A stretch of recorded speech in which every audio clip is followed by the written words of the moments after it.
আসসালামু আলাইকুম রহমতুল্লাহ। আমি মোহাম্মদ সাকিবুর হাসান নোমান। তোমরা দেখতেছো ডিপ্লোমা টিউটর। তো আজ থেকে আমি তোমাদের জিওটেকনিক্যাল ইঞ্জিনিয়ারিংয়ের ধারাবাহিক ক্লাস শুরু করতে যাচ্ছি। তো এই ধারাবাহিকতা বজায় রাখার জন্য তোমাদের সহযোগিতা অবশ্যই কাম্য। তোমরা আমাদের ক্লাসগুলো দেখে করে কীরকম লাগে যদি রেসপন্স করো, তাহলে সেটার ভিত্তিতেই কিন্তু আমরা সামনের দিকে আগাই। তো এই জন্য তোমরা যত রেসপন্স ভালো দিবা, আমরা তত ভিডিও এবং তোমাদের কোর্স সাজাতে আগ্রহী হব। তো আজকে এই অধ্যায়টাতে আমাদের যে অতি সংক্ষিপ্ত প্রশ্নগুলো আছে সেগুলো আমি এখানে লিখছি। তো মূলত জিওটেকনিক্যাল ইঞ্জিনিয়ারিংয়ে অনেক কিছু বোঝার আছে। তার মধ্যে প্রথম অধ্যায়টা একদম বেসিক জিনিসপাতি দিয়ে ভরা, এবং দ্বিতীয় অধ্যায় থেকে আমাদের ম্যাথমেটিক্যাল টার্ম এবং প্রমাণগুলো আছে। তো আসো দেখি আমাদের এই অধ্যায়ে অতি সংক্ষিপ্ত প্রশ্নগুলোর মধ্যে কি কি আছে। প্রথমেই এক নাম্বারটাই যদি আমরা দেখি, প্রথমে বলা আছে গ্রুপ ইন্ডেক্সের সূত্র লেখো। এখানে কিন্তু আমি 7টা মানে প্রশ্ন লিখছি। তোমরা যদি 7টা প্রশ্ন পড়ো প্রথম অধ্যায় থেকে, তাহলে ইনশাআল্লাহ প্রথম অধ্যায় থেকে যদি প্রশ্ন আসে এগুলোর মধ্যেই আসবে আশা করা যায়। তো প্রথমটা হচ্ছে গ্রুপ ইন্ডেক্সের সূত্র। গ্রুপ ইন্ডেক্সকে আমরা শর্টকাটে জিআই দ্বারা প্রকাশ করতে পারি। তো group index GI is equal to F-35। এখন এখানে একটা এফ আছে, এটা কি আমরা জানবো। 0.2 plus 0.005 WL minus 1440 plus 0.01 into F minus 15 into IP minus 10। তো এর মধ্যে তিনটা জিনিস আছে যেটা আমাদের আননন। একটা হচ্ছে এফ এর মান, অর্থাৎ এফটা কি এইটা, আর একটা হচ্ছে WL আর একটা IP। তো এফটা হলো তোমাদের চালনী নাম্বার। তোমরা যখন ইঞ্জিনিয়ারিং ম্যাটেরিয়ালস পড়ছিলা সেখানে তোমরা অবশ্যই দেখছিলা যে চালনী নাম্বার থাকে, 100 নম্বর চালনী, 200 নম্বর চালনী। তো এই এফটা হলো সেই 200 নং চালনী দ্বারা অতিক্রান্ত নমুনার ওজনের হার। তাহলে এটাকে আমরা কি বলতে পারি যে 200 নং চালনী দ্বারা অতিক্রান্ত নমুনার ওজনের হার। নমুনার ওজনের হার, ওজনের হার। তাহলে এই 200 নম্বর চালনী তোমরা করছিলা কোথায়? ইঞ্জিনিয়ারিং ম্যাটেরিয়ালসে, যেখানে আমরা এফএম এর ম্যাথগুলো করছিলাম। তো সেখানে এই 200 নম্বর চালনী যদি অতিক্রম করে, যেসব নমুনা অতিক্রম করবে সেটার যে ওজনের হার, সেটাকে আমরা এখানে এফ দ্বারা প্রকাশ করতেছি এই সূত্রের মধ্যে, অর্থাৎ গ্রুপ ইন্ডেক্সের মধ্যে। এরপরে আছে ডাব্লুএল। ডাব্লুএল জিনিসটা কি? এটা হচ্ছে ওয়াটার লিমিট। ওয়াটার লিমিট বা এটাকে বলতে পারি তারল্য সীমা। লিমিট মানে কি? সীমা। তো এখানে আমরা এটাকে বলতে পারি ওয়াটার লিমিট। ওয়াটার লিমিট, অথবা তুমি যদি বাংলায় বলো তাহলে বলবা তারল্য সীমা। তারল্য সীমা। এরপরে দেখো আইপি। আইপিটা হচ্ছে প্লাস্টিসিটি ইন্ডেক্স। প্লাস্টিসিটি ইন্ডেক্স হচ্ছে নম্যতা সূচক। তো এই জিনিসগুলো, এই যে তারল্য সীমা, তারপরে হচ্ছে প্লাস্টিসিটি ইন্ডেক্স, এই যাবতীয় জিনিসগুলো তোমরা অধ্যায় 2তে একদম ক্লিয়ারভাবে জানতে পারবা। এখানে তোমাদের একদম বেসিক। তার মধ্যে এই অধ্যায়ের মধ্যে এই ব্যাপারগুলোতে আলোচনা নাই বললেই চলে। এই আলোচনা আছে হচ্ছে তোমার 2 নাম্বার এবং 3 নাম্বার অধ্যায়ে। তো 2 এবং 3-এ গেলে এই জিনিসগুলো তোমাদের ক্লিয়ার হবে ইনশাল্লাহ। এরপরে আছে হচ্ছে প্লাস্টিসিটি ইন্ডেক্স। এটা কি বললাম? Plasticity index. তো প্লাস্টিসিটি ইন্ডেক্সকে আমরা কি বলতে পারি? নম্যতা সূচক। ইন্ডেক্সের বাংলা হচ্ছে সূচক, আর প্লাস্টিসিটি হচ্ছে নম্যতা। তাহলে নম্যতা সূচক। সূচক। আচ্ছা, এটা গেল গ্রুপ ইন্ডেক্সের সূত্র। এরপর দ্বিতীয়তে আমাদের বলা আছে মাটির ওইদক ধর্মগুলো লেখো। তো মাটির ওইদক ধর্মগুলো আমরা দুইভাবে ডিফাইন করতে পারি। আমরা জানি মাটি দুই প্রকারে হয়, একটা হচ্ছে সূক্ষ্ম দানার জন্য, আর একটা হচ্ছে স্থূল দানার জন্য। তো স্থূল দানার মৃত্তিকা এবং সূক্ষ্ম দানার মৃত্তিকার জন্য আমাদের ওইদক ধর্মগুলো আলাদা আলাদা হয়ে থাকে। সূক্ষ্ম দানার মৃত্তিকার জন্য যেগুলো হয়ে থাকে সেগুলো যদি আমরা দেখি, এগুলো হলো 1 নাম্বার সিক্ততার মাত্রা। সিক্ততার মাত্রা। খ নাম্বার।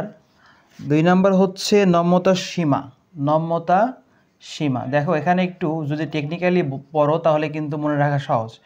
একটা হচ্ছে নম্যতা সীমা, প্লাস্টিসিটি লিমিট, প্লাস্টিক লিমিট। আরেকটা হচ্ছে গ নাম্বার হচ্ছে নম্যতা সূচক, তার মানে নম্যতায় দুইবার থাকতেছে, একটা হচ্ছে সীমা আকারে আর একটা সূচক আকারে থাকতেছে। এরপরে যদি ঘ নাম্বারে বলি আমি, তাহলে এটা হচ্ছে তোমাদের আছে তারল্য সীমা, তারল্য সীমা, তারল্য সীমা, এবং ইয় নাম্বারে যদি বলি তারল্য সূচক, তারল্য সূচক। তাহলে দেখো এখানে সিক্ততার মাত্রা, নম্যতা সীমা, নম্যতা সূচক, তারল্য সীমা, তারল্য সূচক। মুখস্থ করা কিন্তু সহজ। নম্যতা সীমা, নম্যতা সূচক, তারল্য সীমা, তারল্য সূচক ও সিক্ততার মাত্রা। এরপরে যদি আমরা আসি স্থূল দানার জন্য, তাহলে আমরা এখানে ক নাম্বার যেটা, এক নাম্বারে যেটা বলতে পারি সেটা হচ্ছে কৈশিকতা। এক নাম্বারে আছে কৈশিকতা। এখন কৈশিকতা আমি চাইলে তোমাদের এখানে বোঝাই দিতে পারবো, বাট কৈশিকতা জিনিসটা এই অধ্যায়ে নাই। তো যেখানে গিয়ে মানে এই আলোচনাটা স্থূলদানার যখন আমাদের আলোচনা শুরু হবে তখন অবশ্যই কৈশিকতা আসবে, তো সেই সময় এটা আমরা ডিটেলসে এক্সপ্লেন করে দিব ইনশাল্লাহ। তো এরপরে তোমাদের যেটা আছে সেটা হলো ভেদ্যতা। এখন যেগুলো দেখতেছো এই যে খ নাম্বার, এই ভেদ্যতা আছে পঞ্চম অধ্যায়ে, ভেদ্যতা আছে পঞ্চম অধ্যায়ে। তো ওখানে গেলে আমরা এটা বেসিক যে জিনিসগুলো আছে ভেদ্যতার সেগুলো জানতে পারবো। অর্থাৎ এখন তোমার কাজ হচ্ছে এই ধর্মগুলো মনে রাখা, এবং এই ধর্মগুলোর উপরেই পরবর্তী অধ্যায়গুলো আলোচনা হবে ইনশাল্লাহ। তো এরপরে বলা আছে নিঃসরণ, নিঃসরণ। এরপরে যদি আমি ঘ নাম্বার বলি, তাহলে ঘ নাম্বারে দেওয়া আছে হচ্ছে তুষার ক্রিয়া, তুষার ক্রিয়া। তাহলে আশা করি তোমরা এখানে বুঝতে পারতেছো যে আমাদের মাটির ওয়েদিক ধর্মাবলী প্রধানত দুইটা বালির ক্ষেত্রে হয়ে থাকে, একটা হচ্ছে সূক্ষ্মদানার বালির ক্ষেত্রে আর একটা স্থূলদানার বালির ক্ষেত্রে। তো সূক্ষ্মদানার বালির ক্ষেত্রে এখানে 5টা আমাদের ধর্ম আছে, এবং স্থূলদানার জন্য আছে 4টা, একটা কৈশিকতা, একটা ভেদ্যতা, একটা নিঃসরণ, আর একটা হচ্ছে তুষার ক্রিয়া। তো ওটা অবশ্যই মনে রাখবা তোমরা, এগুলো অবশ্যই মনে রাখবা। এখন হয়তো কঠিন মনে হতে পারে মুখস্থ রাখা, কিন্তু যখন পরবর্তী অধ্যায়গুলো তোমরা করবা তখন এই যে যতগুলো তোমার এর মধ্যে ওয়ার্ড দেখতেছো, যতগুলো শব্দ দেখতেছো, সবগুলো তোমার কাছে পরিচয় হয়ে যাবে। তো এই জন্য একটু কষ্ট করে যদি এখনই মুখস্থ করো, তাহলে পরবর্তী অধ্যায়গুলোতে গেলেও তোমার জন্য সহজ হবে ইনশাল্লাহ। তো আমরা 2টা প্রশ্ন দেখলাম। এরপরে দেখো বলা আছে জৈব মাটি বলতে কি বোঝায়। তো জৈব মাটি বলতে বোঝায় যেসব মাটির মধ্যে লতা পাতা, তারপরে শিকড় ইত্যাদি থাকে, এগুলোকে আমরা জৈব মাটি বলতে পারি। আমি লিখে দিচ্ছি তারপরেও। তাহলে জৈব মাটি কি, এটা আশা করি তোমরা উঠাইছো, 1 নাম্বারটা এটা উঠাই নাও, আমি মুছে দিলাম। আচ্ছা, তো 3 নাম্বারে জৈব মাটি বলতে কি বোঝায়। তো জৈব মাটি কি, তাহলে 3 নাম্বার জৈব মাটিটা মূলত হলো জৈব মাটি। জৈব মাটি কি, যে মাটির মধ্যে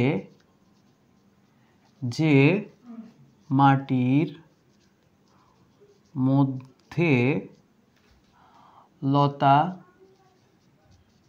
পাতা, তারপর শিকড় ইত্যাদি জৈব পদার্থ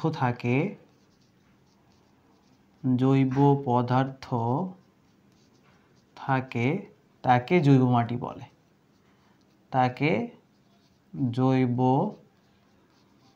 মাটি বলে। তাহলে বুঝতে পারছো জৈব মাটিটা জিনিসটা কি। জৈব মাটিটা হলো এমন একটা মাটি যে মাটির মধ্যে তোমার এই যে আমাদের পরিবেশের লতাপাতা, খড়খুটো, তারপরে তোমার যে শিকড় ইত্যাদি যেসব জৈব জিনিসপত্র আছে, এইগুলো যেই মাটির মধ্যে থাকে সেটাকে আমরা বলি হচ্ছে জৈব মাটি। এরপরে আছে 4 নাম্বারে কার্যকরী আকার। D10 বলতে কি বোঝো। তো কার্যকরী আকার, মাটির আবার কার্যকরী আকার কি। দেখো মাটির আকারকে আমরা কয়েকটা ভাগে ভাগ করতে পারি। তো এখানে কয়টা ভাগ কি কি থাকে, যেমন দেখো D10 থাকে, কখনো D30 থাকে, কখনো D60 থাকে। তো এই যে এগুলো দ্বারা কি বোঝায়, এগুলো দ্বারা বোঝায়, তো আমরা এই কার্যকরী যাওয়ার আগে এগুলো আগে বুঝি। দেখো D10 দ্বারা বোঝায় হলো যে মাটির 10% সূক্ষ্ম কি আছে, সূক্ষ্ম বানান কি রে, 10% সূক্ষ্ম, 10% সূক্ষ্ম এবং 90% স্থূল। তাহলে যে মাটি 10% সূক্ষ্ম এবং 10% স্থূল সেই মাটিকে আমরা D10 দ্বারা প্রকাশ করে থাকি। ঠিক আছে, এরপরে যে আমাদের D30 আছে একইভাবে এটাই সেমভাবে কাজ হবে। 30% এখানে থাকবে সূক্ষ্ম, অর্থাৎ যেই নাম্বারটা এখানে দেওয়া আছে সেটা হবে সূক্ষ্মর জন্য, এবং বাকি যেটা থাকতেছে 30, 100 থেকে 30 বাদ দিলে কত থাকে? 70। তো এই যে এখানে 70% থাকবে তোমার হচ্ছে স্থূল। তো 30, 70। এরপরে আছে D60 কি? যে মাটির 60% হলো তোমার সূক্ষ্ম এবং 40% হলো স্থূল। তো এই জিনিসটা একটু খাতার মধ্যে নোট করে রাখবা, ঠিক আছে? কারণ কখন প্রশ্ন এটা দেয় বলা যায় না। ওই D10 নিজে দেবে তোমার প্রশ্নে, এমনটা নাও হইতে পারে। কখনো D30 দিয়ে দিল, কখনো D60 দিয়ে দিল। তখন তুমি এটা যদি খাতার মধ্যে নোট থাকে, পরীক্ষার আগে যদি একবার দেখে নাও, তাহলে ইনশাল্লাহ এটা তুমি পরীক্ষাতে হঠাৎ দিয়ে দিলেও পারবা। এই জন্য এই বেসিক জিনিসগুলো তোমাদের জেনে রাখা ভালো, কিন্তু এখন অনেকেই বেসিক জিনিস জানতে চায় না, খুবই দুঃখের বিষয় এটা। আচ্ছা, এখানে বলা আছে কার্যকরী আকার D10 বলতে কি বোঝায়? তাহলে D10 মানে তো বুঝলাই, যে মাটিতে তোমার সূক্ষ্ম দানা থাকে হচ্ছে 10% এবং স্থূল থাকে 90%, সেটা হচ্ছে D10। তো এখানে একটু এক্সট্রা পেঁচাল পারেনি আমি, সেটা হলো D10কেই কেন আমরা কার্যকরী আকার বললাম। এখানে D30 ছিল, D60 ছিল, এই দুইটাকে কেন বলি নাই, D10কেই কেন বললাম? কারণ দেখো D10-এর মধ্যে সূক্ষ্ম মাটি আছে 10%, স্থূল মাটি আছে 90%। তো তোমরা একটা জিনিস জানো, যে মাটি যত সূক্ষ্ম হয়ে যায় সেই মাটি তার শক্তি তত হারায় ফেলে। তত চিকন বালির থেকে মোটা বালি এটা স্ট্রেংথ নিতে পারে বেশি, অর্থাৎ কার্যকরী বেশি হয়। এই জন্যই মূলত আমরা এই D30কেও কার্যকরী বলতেছি না, D60কেও বলতেছি না, বলতেছি কোনটাকে? D10কে। অর্থাৎ যেটার মধ্যে 10% সূক্ষ্ম থাকবে এবং 90% থাকবে হচ্ছে তোমার স্থূল, সেই মাটিকেই আমরা বলবো তোমার কার্যকরী আকার, মাটির কার্যকরী আকার। আশা করি তোমরা বুঝতে পারছো। এটা আমি আর সংজ্ঞা লিখে দিলাম না, বইয়ের মধ্যে সংজ্ঞা লেখা আছে। আর এবং মূলত এটাই বলবা যে 10% সূক্ষ্ম থাকে এবং 90% স্থূল থাকে, সেটাকে আমরা কার্যকরী আকার বলতে পারি। ঠিক আছে? আচ্ছা, ঠিক আছে। এরপরে বলছে cohesive soil and non cohesive soil. আচ্ছা, তাহলে 5 নম্বরে কি? 5 নম্বরে আছে আমাদের কোহেসিভ এবং নন কোহেসিভ সয়েল। তো কোহেসিভ মানে হলো, দেখো আমি এটা বাংলা বলি আগে। কোহেসিভ সয়েল হলো সংশক্তিপূর্ণ মৃত্তিকা।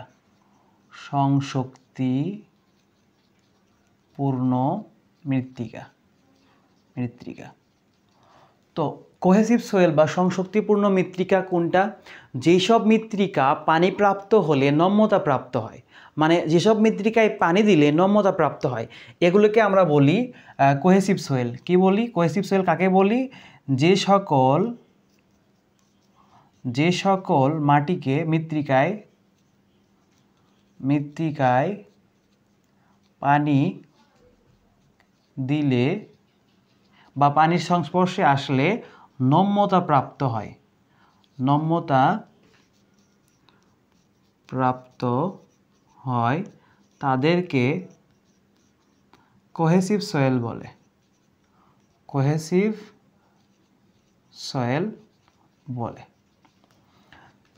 তো কোহেসিভ সয়েল তাহলে কোন? নম্যতা মানে হচ্ছে তোমার কাদা হয়ে যাওয়া, নরম হয়ে যাওয়া।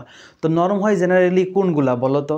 যে মাটিগুলো তোমার পলি বা যেগুলো সূক্ষ্ম দানার মাটি, এগুলো কিন্তু বেশি সূক্ষ্ম হয়ে গেলে ওইগুলো মাটির মধ্যে যখন তুমি পানি দিবে ওটা দ্রুত কাদাতে রূপান্তরিত নেবে।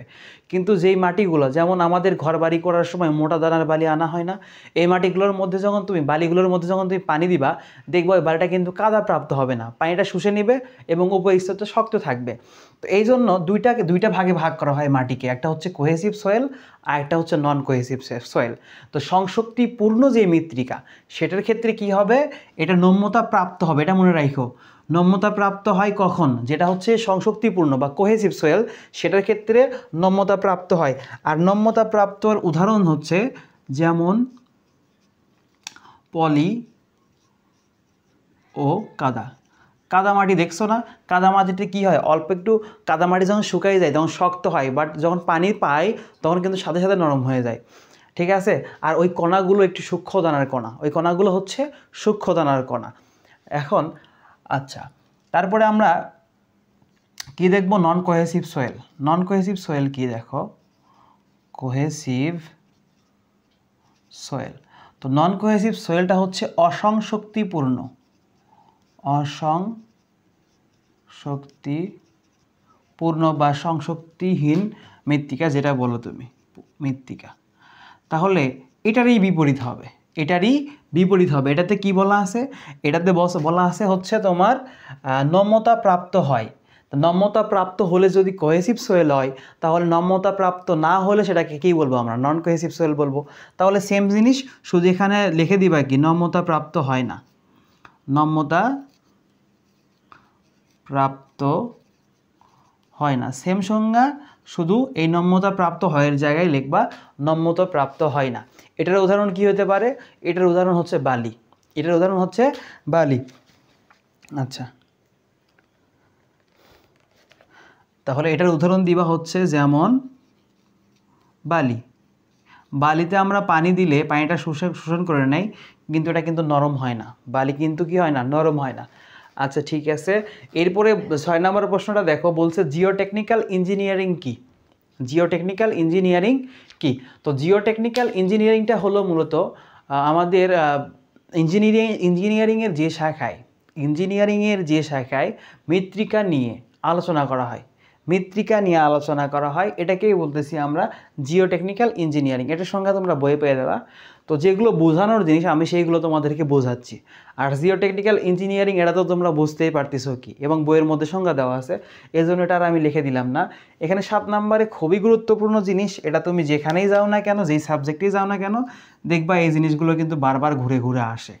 একটা হচ্ছে AASHO, এটা হচ্ছে AASHO, ASTM, BSTI এর পূর্ণরূপ। AASHO হচ্ছে American association of state highway organization. ASTM হচ্ছে American society for testing materials, আর BSTI হচ্ছে বাংলাদেশ স্ট্যান্ডার্ড টেস্টিং ইনস্টিটিউট।